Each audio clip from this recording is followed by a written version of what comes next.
What's up, it's Destiny back again for another video. And before we get into this video, I want to put out a trigger warning.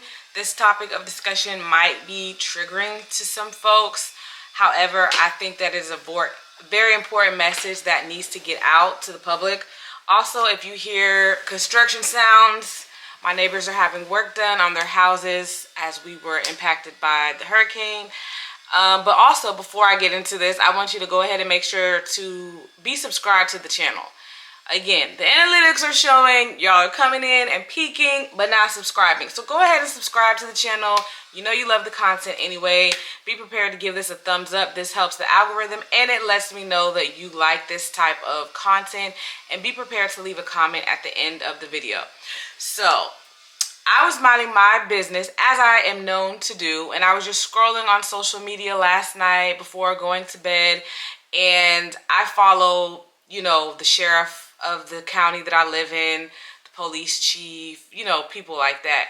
And yesterday he posted where there was an incident that happened in the city that I live in, where a woman was in her car waiting for her friends. I guess they're at a hotel. I don't know if they were out-of-towners, whatever. We live in a beach town. It's a lot of tourists, a lot of traffic that comes in and out of the town that I live in.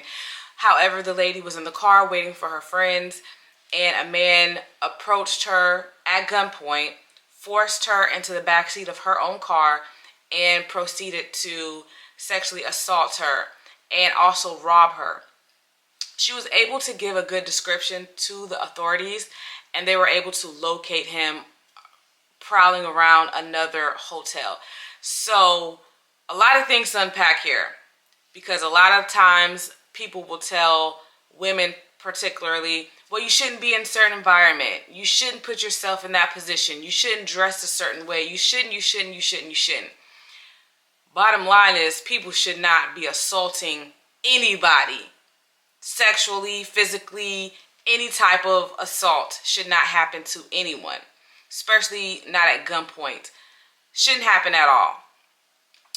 Now, we always say the man that's going to abuse you or harm you is not the man hiding in the bushes. However, in this case, it was the man hiding in the bushes. He wasn't in the bushes, but you get what I'm trying to say. He was a stranger. A lot of the times, assaults are done by people who have proximity to the person. This was a complete stranger. So this is why I advocate for women taking on things and tools to be able to defend and protect their life, to prevent situations like this. Now, when the police found him, they found her belongings, and they also found the weapon. The weapon was a BB gun. It was not even an actual firearm, but she did not know. That's another reason why I tell people, even if you don't want to carry a firearm, you should still know how it looks like, how it feels, how to handle it, because there are certain indicators on these prop guns, these BB guns, these fake guns, that can give you an indication that this is not a real firearm. So maybe they don't have the drop on me. But it was just so disturbing to hear that, that this happened so close to home, meaning in the city that I live in. I know that things like this are happening, unfortunately, all over the place, but for it to be so close to home. And again, it happened at late hours. I'm typically not out by myself at late hours, but a few nights ago, we had a family Christmas party. Me and my kids, we had to stop at stoplights. We had to stop at stop signs. We were by ourselves. Someone could have seen that and taken that as an opportunity to try to commit an offense against us.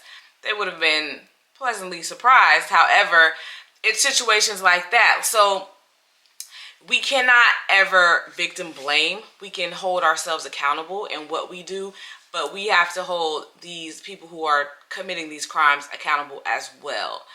But unfortunately, they don't have the right mind. I always say evil is going to be evil. No matter what you say, no matter what you do, evil is going to be evil. So you have to be prepared to defend and protect yourself from that said evil. And then some people are like, well, no, you don't need firearms. Just call the police.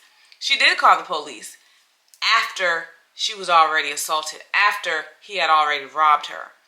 I tell people all the time, the police is only coming to do investigations and to clean up the bodies. They're not here to prevent or stop, because you don't know when something is going to happen to you until it happens. Calling the authorities and the police is a reaction to what has already had. We have to be proactive by taking our safety into our own hands by training physically. You can do hand-to-hand combat. You can weapons train with firearms, knives, what have you. Be situationally aware of your surroundings. Put certain protocols in place so that your house is not easily breached, your car is not easily breached, the way that you carry your purse, your backpack, your belongings, period. We can be proactive in those measures. We don't know when evil is going to be evil, but we need to know if evil should come around that corner, what are we going to be able to do to counteract that? So I just wanted to come on and just talk about that really quickly, because I get a lot of comments about people thinking that I'm promoting violent behavior or I am promoting people doing wrong to each other. No. This is simply a sense of self-defense. This is simply a sense of, you got to make it home. You got to do what you got to do to make it home safely and unharmed. You got to do whatever you got to do to protect your home, to protect your loved ones.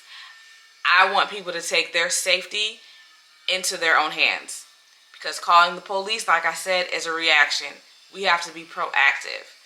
I am going to come up with a video for those who might not be in the place or in the position to carry an actual firearm based on their job, based on they're just not comfortable yet. There's other things that you can do and have in place to defend yourself, at least to get you to, so that you can get to the phone and call 911, so that you can at least get away, hopefully unharmed. But leave in the comments below any productive conversation that you have for this situation in this scenario. Unfortunately, the woman is alive. Fortunately, the woman is alive, but unfortunately, she did have to go through that situation. And we just want to send well wishes and prayers to her on her healing journey, because that's not something that you want to have to ever experience. So again, make sure you're subscribed to the channel. Be sure to give this a thumbs up. Just let me know your thoughts, how you're feeling. Of course, keep it positive. We delete all negative. And if you love someone, tell them. Stay dangerous.